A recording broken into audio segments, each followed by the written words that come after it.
పెట్టుబడుల అవగాహనపై రేవంత్ మరియు గిరిబాబు గారు కండక్ట్ చేసే వెబినార్ కోసం ఈ నెంబర్కి కాల్ చేయండి.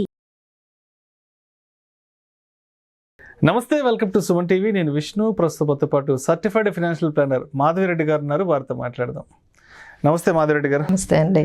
మాధవిరెడ్డి గారు, మార్కెట్స్ అంతా ఆల్ టైమ్ హైలో ప్రయాణం చేస్తున్నాయి. సెన్సెక్స్ ఏమో మనం ఈ వీడియో షూట్ చేస్తున్న ఈ టైంలో, ఈ సందర్భంలో సెన్సెక్స్ ఏమో 79,140 దగ్గర ట్రేడ్ అవుతుంది. నిఫ్టీ ఏమో 24,020 దగ్గర ట్రేడ్ అవుతుంది. ఏంటి, మార్కెట్లు అంతా కూడా చాలా పుష్కలంగా ఉన్నాయి. దలాల్ స్ట్రీట్ అంతా కూడా చాలా సందడిగా ఉంది. మరి అంటే ఎప్పటి వరకు కంటిన్యూ అవుతుందంటారు ఈ భారీ ర్యాలీ? సో ఆల్రెడీ మార్కెట్ ఈ రోజుకి మనం ఆల్ టైమ్ హై చూసుకోవాలంటే 79,671 అండి ఆల్ టైమ్ హై. అలానే మన Nifty all time high touch చేసింది 24,174 ఈరోజు మార్నింగ్ టచ్ చేసింది. సో ఇప్పటి వరకు ఉన్న మనకి ఆల్ టైమ్ హైస్ అండి. సో లాస్ట్ వీక్ అంతా కూడా కంటిన్యూస్గా చాలా పాజిటివ్గా మార్కెట్ అనేది వెళ్ళింది. అలానే మన ఎంటైర్ జూన్ సిరీస్ అంతా కూడా పాజిటివ్ గానే వెళ్ళింది అని మనం చెప్పొచ్చండి. సో ఇప్పుడు ఇక్కడ నుంచి మార్కెట్స్ ఎలా వెళ్తాయి అనేది అందరూ ఆసక్తిగా చూస్తున్నారు. ఇది ఎలా జరగబోతుంది, నెక్స్ట్ ఎలా వెళ్ళబోతుంది అనేది. సో ఇప్పుడు 24,000 కానీ మార్కెట్ హోల్డ్ చేయగలిగితే, 24,000 హోల్డ్ చేస్తే నెక్స్ట్ అయితే మనకి 24,400 లెవెల్, 24,450, 500 లెవెల్స్ కూడా వెళ్ళే అవకాశాలు కనిపిస్తున్నాయండి. But we have to that Nifty has to provided to hold 24,000. లేదు 24,000 కానీ బ్రేక్ అయితే దాని సపోర్ట్ లెవెల్ అయితే మనకి 23,800, తర్వాత మనకి 23,650 దగ్గర అయితే మనకి సపోర్ట్ లెవెల్స్ అయితే కనిపిస్తున్నాయండి.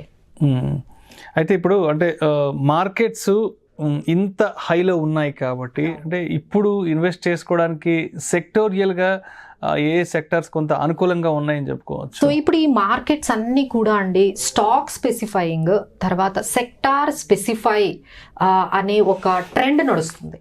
అన్ని పెరుగుతున్నాయని చెప్పలేదు, అన్ని కూడా అన్ని సెక్టార్లు కానీ అన్ని స్టాక్స్ కానీ ఈ పర్టికులర్ ర్యాలీలో పార్టిసిపేట్ చేయట్లేదు. చాలా స్పెసిఫిక్ గా కొన్ని స్టాక్స్, కొన్ని సెక్టార్స్ మాత్రమే ఈ ర్యాలీలో వెళ్తున్నాయండి. సో దానివల్ల ఇంకా ఇన్వెస్టర్స్ అందరూ కూడా ఇంకా జాగ్రత్తగా ఏ సెక్టార్స్ అయితే మనకి ర్యాలీలో పార్టిసిపేట్ చేశాయి, చేయబోతున్నాయి అనే దాని మీద మనం కాన్సన్ట్రేట్ చేయగలిగితే మనం ఇంకొన్ని మంచి డెసిషన్స్ తీసుకొని ఆ స్టాక్స్ తీసుకోవచ్చండి. సో ఇక్కడ మనం కొన్ని సెక్టార్స్ అయితే స్పెసిఫై చేయబోతున్నాము. సో హౌసింగ్ ఫైనాన్స్ అండి. ఇప్పుడు ఎందుకంటే government almost 3 crore additional rural housing అనేది వాళ్ళు టార్గెట్ పెట్టుకున్నారు ఈ బడ్జెట్ లో కూడా. హౌసింగ్ రూరల్ ఏరియాస్ లో ఎలా అయినా ఇల్లులు అంటే 3 కోట్లకు పైగా ఇల్లులు మనం ఎలా అయినా కన్స్ట్రక్ట్ చేయాలి అనేది పెట్టుకున్నారు. కాబట్టి మనకి సిమెంట్ ఇలాంటి సంబంధించిన ఇన్ఫ్రాకి సంబంధించిన ఈ స్టాక్స్, స్టీల్, సిమెంట్ ఇలాంటివన్నీ కూడా బాగా మనకి లైమ్ లైట్ లో, అలాగే హౌసింగ్ ఫైనాన్స్ కంపెనీస్ కూడా ఇక్కడ పెరిగే అవకాశం ఉందండి. సో ఇవి కాకుండా మనకి ఐటీ, మనం లాస్ట్ చూసుకున్నట్లయితే ఐటీ స్టాక్స్ మళ్ళీ చాలా వరకు పెరిగాయండి. యూ కెన్ నేమ్ ఇట్, అంటే 3 months హైకి వెళ్ళాయి. మైండ్ ట్రీ కానీ, విప్రో, ఇన్ఫోసిస్, టీసీఎస్, పర్సిస్టెంట్, ఇలా మనకి ఐటీ కూడా కొంచెం ఫోకస్ లోకి ఐటీ ఇండస్ట్రీ కూడా వచ్చిందండి. సో వీటితో పాటు మన ఆటో, పవర్ స్టాక్స్ ఇవన్నీ కూడా ఎక్స్పెక్టెడ్ టు బి పాజిటివ్ అండి. సో ఒకసారి మనం పవర్ కూడా చాలా కన్సంప్షన్ అనేది పెరిగింది కాబట్టి పవర్ స్టాక్స్ చూడొచ్చు, సిమెంట్ స్టాక్స్, ఐటీ స్టాక్స్, తర్వాత మనకి ఆటో స్టాక్స్ అనేవి కూడా మనకి నెక్స్ట్ ఈ ర్యాలీలో పాజిటివ్గా పార్టిసిపేట్ చేయొచ్చు. కాబట్టి మనం వీటి మీద కొంచెం కాన్సన్ట్రేట్ చేస్తే ఈ సెక్టార్స్ మీద బాగుంటుందండి. ఎందుకంటే చాలా ట్రాన్స్మిషన్, అంటే 50,000 మెగావాట్ ట్రాన్స్మిషన్ ప్రాజెక్ట్స్ కూడా రాబోతున్నాయి.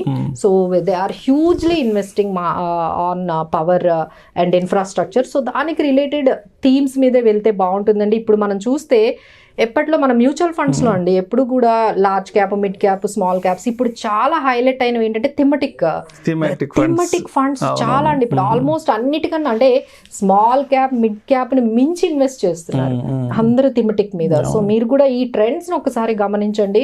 సో మీకు ఇంత స్పెసిఫిక్ గా వెళ్ళలేము అనుకుంటే మనకి మ్యూచువల్ ఫండ్ లో చాలా డిఫరెంట్ థీమ్స్ మీద, ఇప్పుడు డిఫెన్స్ థీమ్ మీద కూడా వచ్చిందండి. So wonderful. నిఫ్టీ ఈ మోతిలాల్ ఓస్వాల్ వాళ్ళు ఈ డిఫెన్స్ సెక్టార్ కి సంబంధించి ఒక ఎన్ఎఫ్ఓ వచ్చిందండి. సో ఈ డిఫెన్స్ సెక్టార్ ఎన్ఎఫ్ఓ వచ్చాయి. ఇలా థీమ్ మీద వెళ్ళిపోతున్నారు చాలా మంది. థీమ్ మీద అంటే డిఫెన్స్ థీమ్ మీద, లేకపోతే ఎలక్ట్రానిక్ వెహికల్స్, డిఫెన్స్ థీమ్స్, ఇలా థిమటిక్ ఫండ్స్ మీద కూడా మీరు కాన్సన్ట్రేట్ చేయొచ్చండి. You can make some very good wealth creation in this themes వైపు వెళ్ళిపోతేనే బెస్ట్ అండి. అంటే మనకి ఏంటంటే ఒక్కొక్క టైంలో ఒక్కొక్క ట్రెండ్ వస్తుంది. అవును. So mid cap small cap trend ఎలా వచ్చిందో ఇప్పుడు మనకి థిమటిక్ అనే ఈ థీమ్స్ కి సంబంధించిన ట్రెండ్ వచ్చిందండి. సో ఇది మిస్ అవ్వకుండా మీరు ఇవన్నీ కూడా ఫాలో అవుతూ ఉంటే you can make the best decisions. And అదేవిధంగా మార్కెట్కి సంబంధించి ఒక 2 ప్రధాన వార్తలు బాగా డిస్కషన్స్లోకి రావడం జరిగింది. మార్కెట్ వర్గాల్లో బాగా ప్రముఖంగా దాని గురించి కూడా మాట్లాడుకున్నారు లాస్ట్ వీక్ అంతా కూడా. ఒకటి వచ్చేసి క్వాంట్కి సంబంధించిన ఫ్రంట్ రన్నింగ్ ఇష్యూ ఒకటి, తర్వాత ఈ గ్రో యాప్కి సంబంధించి కూడా ఏవో రకరకాల కొన్ని కథనాలు కూడా వెలువడ్డాయి. ఏంటి అసలు వాటికి సంబంధించి మీ విశ్లేషణ ఏంటి? సో గ్రో యాప్ అయితే మనం ఆల్రెడీ చూసామండి. వాళ్ళు అసలు చూసుకుంటే 2020లో 256 crores మాత్రమే ఉన్న ఈ గ్రో యాప్ అనేది చాలా చిన్న ఏఎంసీ అని చెప్పొచ్చు. సో అసెట్ మేనేజ్మెంట్ కంపెనీ ఈ రోజు జస్ట్ 4 years లో 90,000 crores ఏయుఎంతో ఈ గ్రో ఇది మన ఈ క్వాంట్ మ్యూచువల్ ఫండ్ అనేది పెరిగిందండి. సో అందరి ఫోకస్ ఎందుకు వచ్చింది అంటే దాని పెర్ఫార్మెన్స్, వాళ్ళు ఇచ్చిన అన్ని కేటగిరీస్ లో వాళ్ళు ఇచ్చిన పెర్ఫార్మెన్స్ కి అందరూ ఇన్వెస్ట్ చేయడం స్టార్ట్ చేశారండి. ఎస్పెషల్లీ అంటే వాళ్ళకున్న ఈ ఏయుఎం ఏదైతే ఉందో డైరెక్ట్ గా ఇన్వెస్టర్స్ అంటే డైరెక్ట్ ప్లాన్స్ ద్వారా ఇన్వెస్ట్ చేసిన వాళ్ళే మనకి చాలా వరకు కనిపిస్తున్నారు. సో ఇప్పుడు వచ్చిన ఈ కన్సర్న్స్ ని మనం ఎలా తీసుకోవాలి? మాకు కూడా చాలా మంది క్లయింట్స్ కాల్ చేసి మేడం మీరు అప్పుడు క్వాంట్ స్మాల్ క్యాప్ చెప్పారు, క్వాంట్ అబ్సల్యూట్ ఫండ్స్ చెప్పారు, సో ఏం చేయమంటారు? మేము మార్కెట్ లో చాలా వింటున్నాము ఈ క్వాంట్ ఏఎంసీ గురించి, SEBI investigations front running case అంటున్నారు, అందులో నుంచి వెళ్ళిపోదామా, మీరు ఏమంటారని మాకు కూడా వస్తాయండి. మేము అందరికీ చెప్పేది ఏంటంటే just slow down first time, కొంచెం మీరు స్లో అవ్వండి, డోంట్ టేక్ ఇమ్మీడియట్ డెసిషన్స్ ఏమీ తీసుకోకండి. ఎందుకంటే సెబీ ఇప్పుడు ఇన్వెస్టిగేషన్ చేస్తుంది, ఇంకా దాని వర్డిక్ట్ రాలేదు, దాని గురించి కంప్లీట్ రిపోర్ట్ రాలేదు. సో ఎంతవరకు ఇది డ్యామేజ్ చేయబోతుంది అనేది మనకి తెలియదు. కాబట్టి అప్పుడే మీరు హార్ష్ డెసిషన్ తీసుకొని ఎవరు ఎగ్జిట్ వైపు అయితే అప్పుడే వెళ్ళకండి. So let's take some time, కొంచెం స్లో డౌన్. ఈ న్యూస్ ని చూసి అందరూ కూడా చాలా వరకు కొంచెం వరీసమ్ అయితే కనిపించిందండి. బట్ ఏంటంటే జస్ట్ టేక్ సమ్ టైం, కొంచెం డెసిషన్ తీసుకోవడానికి కొంచెం స్లోగా వెళ్తే మంచిదని మా ఉద్దేశం అండి. సో ఫ్యూచర్ లో చూద్దాము సెబీ ఫైనల్ గా ఇన్వెస్టిగేట్ చేసి ఏం వర్డిక్ట్ ఇస్తారో లేకపోతే ఏం రిపోర్ట్ ఇస్తారో చూసి అప్పుడు మనము డెసిషన్ తీసుకుంటే బాగుంటుందండి.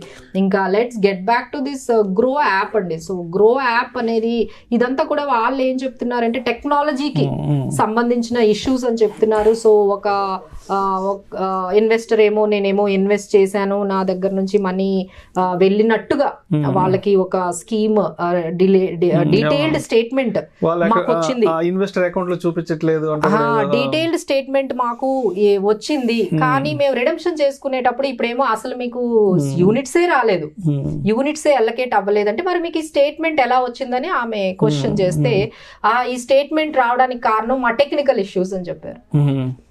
సో మీరైతే మీ అమౌంట్ అయితే డెబిట్ అవ్వలేదు, అవి యూనిట్స్ బై చేయలేదు. సో మరి ఈ స్టేట్మెంట్ మరి ఎలా వచ్చింది యూనిట్స్ బై చేసినట్టుగా? అంటే అది ఓన్లీ టెక్నికల్ గ్లిచ్ అయిందండి, టెక్నికల్ ఇష్యూస్ అని అన్ని వాళ్ళు మొత్తానికి ఆమె ఇన్వెస్టే చేయలేదని వాళ్ళు ఫైనల్ గా వర్డిక్ట్ ఇచ్చారు. సో బట్ దీన్ని మనం దృష్టిలో పెట్టుకొని అసలు మనం ఎన్ని జాగ్రత్తలు తీసుకోవాలి? సో ఇప్పుడు మనకి చాలా ప్లాట్ఫామ్స్ వస్తున్నాయి కదండి, ఫిన్టెక్ ప్లాట్ఫామ్స్ ద్వారా అందరూ ఇన్వెస్ట్ చేస్తున్నారు. సో ఇలాంటివన్నీ కొంతమంది చూసుకుంటున్నారు, కొంతమంది చూసుకోవట్లేదు. ఎప్పుడో ఒక రోజు మీరు రిడెంప్షన్ చేసుకున్నప్పుడు లేకపోతే ఏదో ఒక సందర్భంలో మీకు ఈ విషయాలన్నీ తెలిసే కన్నా అసలు మనం ఎలాంటి జాగ్రత్తలు తీసుకోవాలి అంటే ఫస్ట్ మనం బ్యాలెన్స్ మన చెక్ అంటే మన బ్యాంక్ అకౌంట్స్ ని చెక్ చేసుకోవాలండి. నిజంగా కట్ అయిందా లేదా, ఎప్పుడు కట్ అయింది, మనకి యూనిట్స్ ఏ డేట్ ని కట్ అయ్యాయి, తర్వాత క్రాస్ చెక్ చేసుకోవాలి. మన పర్చేజ్ అయిన తర్వాత మనకి ఎన్ని అమౌంట్స్ వచ్చాయి, తర్వాత ఎన్ని యూనిట్స్ వచ్చాయి, అది ఏ నావ్ ఎంత నావ్కి మనకి యూనిట్స్ ఎల్లకేట్ అయ్యాయి ఒకసారి అయితే క్రాస్ చెక్ చేసుకోవాలండి. ఆ తర్వాత మనకి ఈమెయిల్ కన్ఫర్మేషన్ వస్తుందండి. మనకి ఏదైనా అకౌంట్స్ అంటే మీకు ట్రాన్సాక్షన్ జరగానే ఈమెయిల్ కన్ఫర్మేషన్ వస్తుంది. సో ఇన్ని ఈమెయిల్స్లో చాలా మంది అది చాలా కష్టం అండి ఆ ఈమెయిల్స్ అన్నిటినీ ట్రాక్ చేసుకోవడం. సో మనం ఏం చేస్తామంటే ఒక ఫోల్డర్ పెట్టుకోవాలి. మీరు ఒక సెపరేట్ ఫోల్డర్ పెట్టుకొని మీకు వచ్చిన ఈ మ్యూచువల్ ఫండ్ ఏఎంసీస్ లో వచ్చిన ఆ స్టేట్మెంట్స్ అన్నిటిని ఆ స్పెషల్ ఫోల్డర్ లో కానీ మీరు ట్రాన్స్ఫర్ చేసుకున్నట్లయితే ఎప్పుడైనా వెరిఫికేషన్ కి మనకి స్టార్ట్ అవుతుంది. ఆ తర్వాత ప్లాట్ఫామ్స్ కూడా మీకు చాలా మెసేజెస్ అవి పంపిస్తాయి, వాటిని కూడా మనం ఎప్పటికప్పుడు వెరిఫై చేసుకుంటే బెటర్ అండి. సడన్ గా ఎలాంటి షాక్స్ లేకుండా you can keep all the documents. లేదు మాకు ఈమెయిల్ కాకుండా ఫిజికల్ ఫామ్ లో ఉంటే దాన్ని మీరు డౌన్లోడ్ చేసుకొని ప్రింట్ తీసుకొని మీరు ఫిజికల్ కాపీస్ కూడా మీ ట్రాన్సాక్షన్స్ ఎప్పుడెప్పుడైతే మీరు ఇన్వెస్ట్మెంట్స్ చేశారో ఆ ఇన్వెస్ట్మెంట్ డీటెయిల్స్ అన్ని కూడా ఒకసారి మనం ఫైల్ చేసేసుకుంటే ఫిజికల్ ఫార్మాట్ లో వాళ్ళు మీకు మంత్లీ స్టేట్మెంట్, క్వార్టర్లీ స్టేట్మెంట్ పంపించినప్పుడు అంతా మీరు ఏంటంటే వెరిఫై చేసుకోవడం, మళ్ళీ మీరు రిడెంప్షన్ కి వెళ్ళేటప్పుడు ఈ వెరిఫికేషన్ మనకి యూజ్ అవుతుందండి. సో ఇలాంటి జాగ్రత్తలు మనమే యాజ్ ఏ ఇన్వెస్టర్స్ గా ఎక్కువగా తీసుకోవాలండి. సో ఇన్ని lakhs of crores of transactions జరుగుతున్నాయి కాబట్టి మనమే జాగ్రత్తగా ఉంటే మంచిదండి. అండ్ July 1st మండే నుంచి మార్కెట్లు ఇంకా ఎలా ఉండిపోతున్నాయి అంటే ఓవరాల్ గా? July 1st వచ్చేసిందంటే మనం ఆల్మోస్ట్ బడ్జెట్ దానికి వెళ్ళిపోతున్నాము. సో అక్కడ నుంచి ఇన్ఫర్మేషన్ అనేది ఫ్లో అవుతూ ఉంటుందండి. ఎవ్రీ డే మనకి different set of information, budget లో ఇది జరగబోతుంది, బడ్జెట్ లో ఇది రాను, ఒక్కొక్క ఇన్ఫర్మేషన్ మనకి బయటకు వస్తుంది. సో దాన్ని బట్టి మనము ఉండాలండి. సో ఒక్కసారి అయితే హడావిడిగా ఇన్వెస్ట్మెంట్ చేయకుండా ఒక్కసారి ఇంత ఆల్ టైమ్ హై ఉంది కాబట్టి కొంచెం పాజ్ తీసుకొని మీరు మనం చెప్పిన ఈ కొన్ని సెక్టార్స్ చెప్పాము, కొన్ని స్టాక్స్ చెప్పాము, ఐటీ కానీ, ఆటో కానీ, సిమెంట్ అండ్ స్టీల్ సెక్టార్స్, ఇవన్నీ కూడా హౌసింగ్ ఫైనాన్స్, ఇవన్నీ పెట్టుకొని మళ్ళీ ఇన్ఫర్మేషన్ ఇంకా మనకి బడ్జెట్ లో ఏం రాబోతుందో ఆ బేస్ చేసుకొని నెమ్మదిగా వెళ్ళాలండి. But right now we will say that కొంచెం మార్కెట్ ఈ వీక్ అంతా కూడా అంతా మీకు యాక్షన్ ప్యాక్ట్ కాకుండా కొంచెం నార్మల్ గానే ఉంటుందండి. టిల్ ద బడ్జెట్ న్యూస్ వస్తుంటే అది మనకి రెస్పాండ్ అవుతూ ఉంటుంది. జస్ట్ వెయిట్ అండ్ వాచ్ అనే మూడ్ లో ఉంటేనే మంచిదండి ఈ 1 week. Thank you so much Madhavi Reddy గారు. గత వారం అంతా మార్కెట్లో ఏం జరిగింది అంటే నెక్స్ట్ వీక్ మార్కెట్లో ఏం జరగబోతోంది అనే మార్కెట్ అవుట్లుక్ సంబంధించిన కంప్లీట్ డీటెయిల్స్ని మన ప్రేక్షకులకు అందజేస్తే thank you so much Madhavi Reddy garu. Thank you. Suman టీవీలో మీ పర్సనల్ అండ్ బిజినెస్ ప్రమోషన్స్ కోసం కింది నెంబర్కి కాంటాక్ట్ చేయండి.